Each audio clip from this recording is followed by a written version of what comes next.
عمر مختار 80 سال یا 90 سال می شود از این که از دنیا رفته. اون 20 سال با سرزمین ایتالیا جنگید. وقت داخل خیمه می آمد زنش خیمه را بلند می گرفت، عمر مختار داخل می شد. وقت عمر مختار این حالت را می بیند از زنش پرسان می کند ای زنم چرا خیمه را بلند می گیری هر وقتی که من می آیم؟ زنش به عمر مختار می گوید ای شوهر من نمی خواهم به جز خدا به پیش کس دیگر سر تو خم بشود.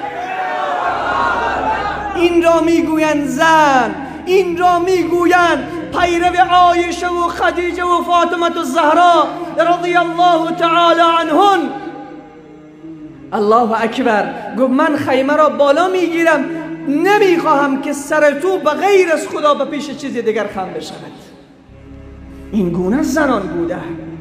امروز متاسفانه زن چیزی از حق شوهر نمیدانند. اسرار شوهر پیش مردم فاش است. چه ارتباطی که زن با شوهر خود دارد به پیش پدرش، به پیش مادرش، به پیش خیشش، به پیش اقربایش، به همسایش وقتی می نشیند تمام شکایت از شوهر است. صفت دوم را قرآن بیان می کند. زنان صالحه قانتات هستند، حافظات للغیب. اسرار شوهر خود را می پوشند، به شوهر خود خیانت نمی کنند.